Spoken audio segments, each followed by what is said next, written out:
Muy buenas noches, buenos días, buenas tardes, independientemente de la hora en que vean esta presentación. El día de hoy, el Club de Contadores del Perú presenta en su membresía tributaria la segunda sesión del curso virtual Fiscalización del Impuesto General a las Ventas 2023. Este es un curso de 6 horas que se ha desarrollado en 2 sesiones de 3 horas cada uno, y el día de hoy nos encontramos en nuestra segunda sesión. Este curso está a cargo de la doctora Mary Bahamonde Quinteros, abogada por la Pontificia Universidad Católica, máster en Derecho Tributario y Política Fiscal en la Universidad de Lima y cursante de estudios en la Maestría de Gestión Empresarial de la Pontificia Universidad Católica del Perú, actual gerente de la firma de impuestos BIB Abogados y Contadores, ex asesora del Tribunal Fiscal y ex asesora de la Gerencia de Servicios al Contribuyente de la SUNAT. Para nosotros es un honor, un privilegio poder contar con el apoyo y la colaboración de la doctora Mary Bahamonde a favor de nuestros clientes, suscriptores y asociados de la membresía tributaria. Doctora Mary, ¿cómo está? Muy buenas noches. Tiene usted el micrófono habilitado. Iniciamos con nuestra sesión que nos convoca para el día de hoy. Muy buenas noches, Edu. Muy buenas noches a todas las personas que ya están conectadas y aquellas que se vayan a conectar en el transcurso de su membresía. Como bien dijo Edu, este es un curso de 2 sesiones. En la primera sesión hemos abordado el día de ayer estos procedimientos de fiscalización de la SUNAT, sobre todo aquellas fiscalizaciones parciales que se abocan a uno u otro elemento de la determinación del IGB. Ayer conversábamos sobre los reparos que SUNAT está realizando e información que SUNAT está requiriendo respecto al débito fiscal. Y hemos identificado el día de ayer y hemos presentado jurisprudencia de en qué atañe o cuáles son los conceptos más reparados. Y decíamos el tema del tipo de cambio, el uso indebido de un tipo de cambio sin respetar las reglas del reglamento de cuál es el tipo de cambio vinculado al nacimiento de la obligación tributaria. También el diferimiento del pago del IGB por cuanto no se reconocen los pagos anticipados que se recibe. Tampoco se reconocen las arras de retractación que se reciben, no se emite comprobante de pago por ello. También dentro de los reparos del IGB que mencionábamos ayer por estas operaciones grabadas, mencionábamos el tema de las notas de crédito, un indebido ajuste del importe del impuesto en sí, del débito, por la emisión de notas de débito por anulación de operaciones como una práctica normal, como una práctica comercial, pero que una anulación, ayer mencionábamos, tiene ciertos requisitos. Y dentro de estos requisitos de la anulación es dependiendo si es que el servicio ya se prestó o el bien ya se entregó y el pago también se realizó, requiere el extorno de ambos conceptos, ¿no? Del bien. Y en el caso del pago también debe de extornarse si es que se trata de una anulación de la operación, salvo que no haya existido la prestación del servicio o no se haya entregado el bien, pues la anulación de la operación es posible. También mencionábamos que cada nota de crédito, dependiendo del ítem que estemos seleccionando, pues tiene sus propios requisitos, su necesidad de vincularse a una factura, la necesidad de que esta nota de crédito siempre tenga como precedente la anotación de una factura y que se acrediten estas políticas de descuento. También desvirtuábamos ayer algunos reparos de SUNAT en los que SUNAT exige ciertos documentos de fecha cierta para la acreditación de estas políticas en el ajuste del crédito fiscal.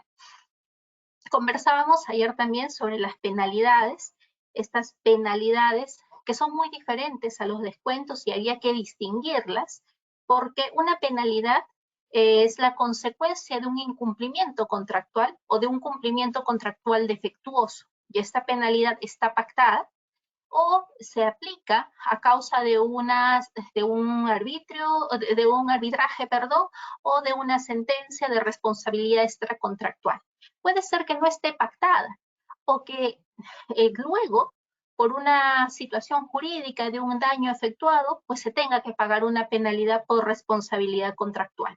Entonces, en esos extracontractual, en esos casos, estas penalidades tienen que ser pagadas, pero tienen que tener un sustento de la nota de débito emitida ¿por quién? Por quien recibe la penalidad.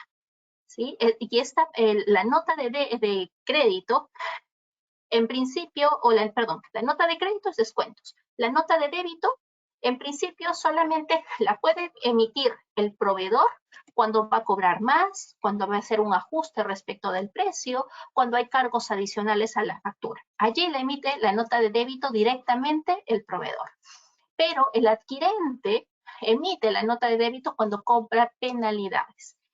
Y dentro de este marco de las penalidades, hay que verificar, y les decía ayer, les ponía el ejemplo de que un reparo muy frecuente de SUNAT es que las empresas suelen no emitir la nota de débito cuando cobran las penalidades, sino que exigen al proveedor que emita una nota de crédito ajustando el precio. Y eso no es correcto. El Tribunal Fiscal ya se pronunció señalando que en el caso de que exista una penalidad, el sustento para ese menor cobro que está recibiendo el proveedor tendría que ser una nota de débito, porque se aplicará la nota de débito contra la factura, ¿sí? Y no se trata de una nota de crédito ajustando el valor de la factura. Eso no es correcto.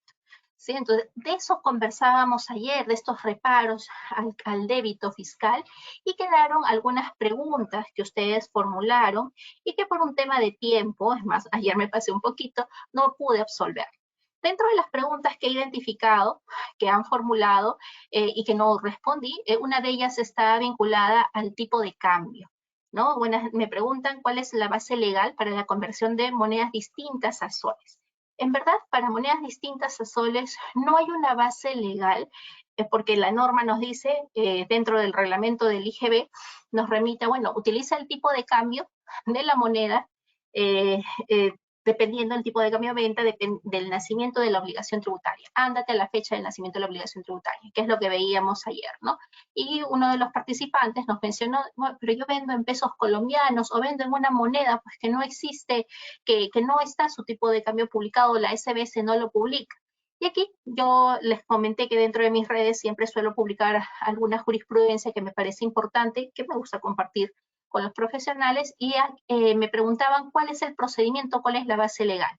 Miren, esta jurisprudencia es la resolución 07749 de la Sala 9 del 2020, y en este caso el Tribunal Fiscal se remite y dice, respecto de la restricción de una moneda de extranjera, respecto de la cual la SBS no publica el tipo de cambio, en esta RTF lo que se señala es de que la idea central es expresar la relación de proporción existente entre dólares a soles y la moneda no publicada por la SBS que está pendiente de cobro, ¿no? Entonces hay una fórmula que aplica el Tribunal Fiscal. Y esto es parte de la jurisprudencia, porque si buscamos tanto en la ley de IGB como en la ley de renta, pues no hay ninguna fórmula.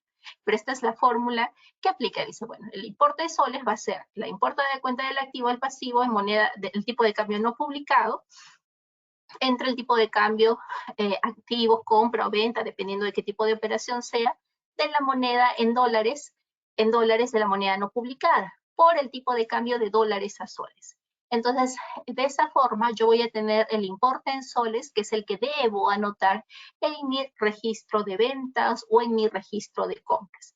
Ayer incidíamos mucho sobre el tipo de cambio del nacimiento de la obligación, ¿no? Y a raíz de eso es que se comentó o se formuló esa pregunta. Luego teníamos otra pregunta, y esto es ya para cerrar el tema del débito fiscal que vimos ayer, que no fue absuelta. La pregunta que no fue absuelta está aquí, en la que señala, si en el mes de abril se adelanta la guía de remisión y no facturé, ¿cuál es la solución?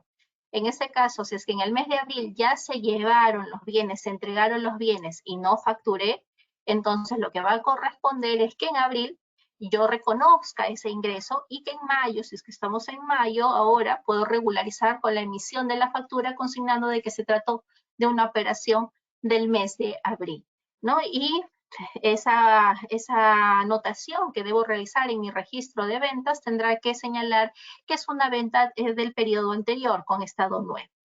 Otra de las preguntas que no fueron absueltas es esta.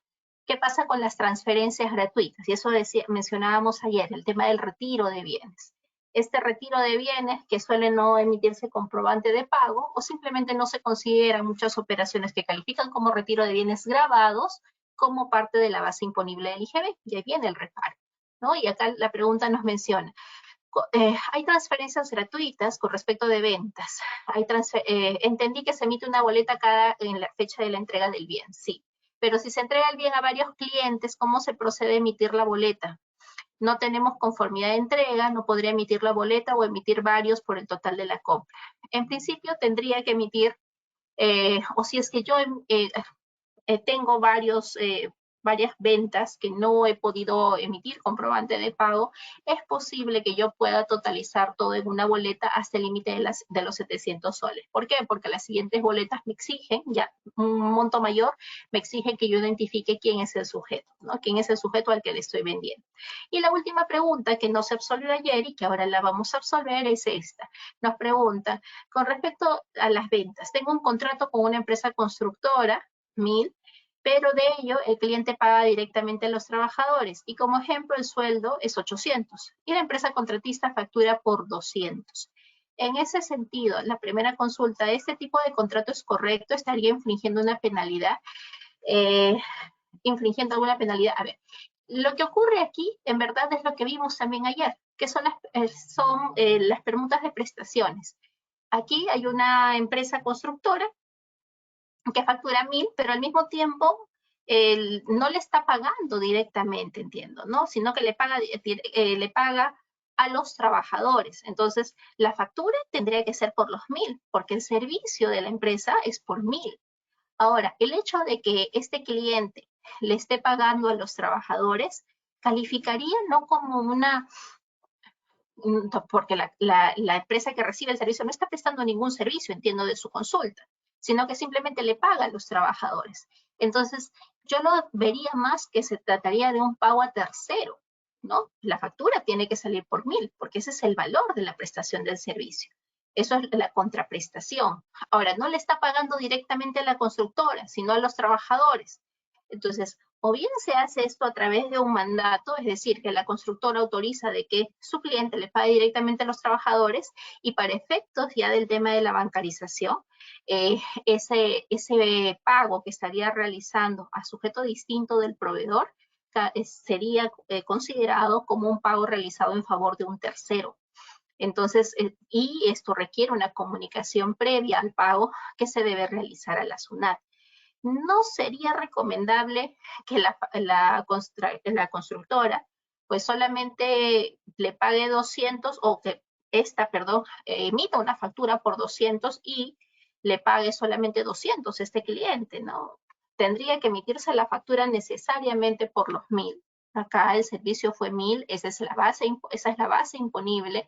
Hay que tener en cuenta los 1000 y el hecho de que no le esté pagando directamente, sino a los trabajadores, no implica de que estaría disminuyendo el valor del servicio o la contraprestación del servicio que serían los 1000. Entendí en principio cuando me enviaron las preguntas que no se pudieron absolver ayer, de que había prestaciones entre ambas empresas, pero volviéndole a leer, pues entiendo de que no, que simplemente es que se le está pagando directamente al trabajador sin que esta empresa al mismo tiempo esté prestando un servicio, ¿no? Entonces, no, ahí no hay una permuta, sino de que se estaría tratando de un pago con entrega a tercero y efectivamente se está infringiendo porque se está emitiendo una factura por un importe menor del valor del servicio acordado, ¿no? El servicio simplemente es 1000 y respecto de eso es que se tiene que tributar el IGB, no de los 800. Los 800 formará parte de tu costo y demás, pero no es el monto respecto del cual se tendría que pagar el IGB. Esas fueron las preguntas que no se llegaron a absolver hoy. Y aquí está la base legal que me pedían reiteradamente, porque me decían, doctora, no ha respondido. La base legal en sí no existe como tal, sino que se remite al 61 de la ley de renta y el Tribunal Fiscal hace una interpretación, ¿no? Que es esta la que está aquí. Entonces, habiendo culminado ya nuestro tema, el punto que nos abordamos ayer, que era qué debemos cuidar en cuanto a nuestro débito fiscal, en cuanto a la utilización de servicios prestados por no domiciliados, los intangibles y todos los elementos que evaluamos ayer, vamos a ver ahora el elemento crédito fiscal.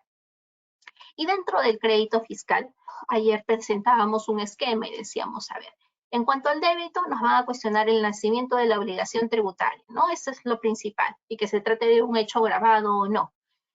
Y aquí lo que nos van a cuestionar, en principio, son los requisitos en el crédito fiscal, los requisitos de fondo y los requisitos de forma. En cuanto a los requisitos de fondo, estos requisitos de fondo se vinculan mucho al impuesto a la renta. ¿Por qué? Porque dentro del inciso A del artículo 18, la ley del IGB nos está remitiendo a que para utilizar el crédito fiscal, en principio hemos debido validar que esa adquisición constituye un costo-gasto para efectos del impuesto a la renta. Ese es el primer análisis que debemos realizar. El segundo análisis que debemos realizar es que estas operaciones sean destinadas a operaciones grabadas. Estas adquisiciones que yo he realizado están destinadas para o se vinculan para que yo preste un servicio, venda un bien, realice la primera venta de constructor, se trate de un contrato de construcción o es una adquisición vinculada a una importación de bienes, que son los hechos gravables con el IGB. Entonces, y este tema del costo, el gasto, va analizado conjuntamente con la fehaciencia. SUNAT en un solo acápite nos solicita dentro del requerimiento que acreditemos la causalidad y la fehaciencia, ambas juntas, ¿no? Ambas juntas nos pide SUNAT que acreditemos para pasar este filtro, este tamiz del requisito de fondo.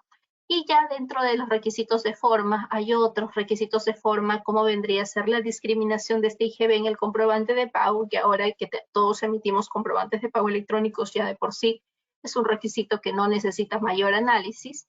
Y por otro lado, que se trate de sujetos habilitados a emitir este comprobante de pago, la anotación en el registro de compras y una serie de requisitos que deben observar los comprobantes de pago de acuerdo a las disposiciones del reglamento de comprobantes de pago. En los requisitos sustanciales, entonces, ¿qué debemos tener en cuenta? Ya habíamos mencionado que sea costo-gasto, y en este costo-gasto vamos a verificar esa necesidad de la adquisición.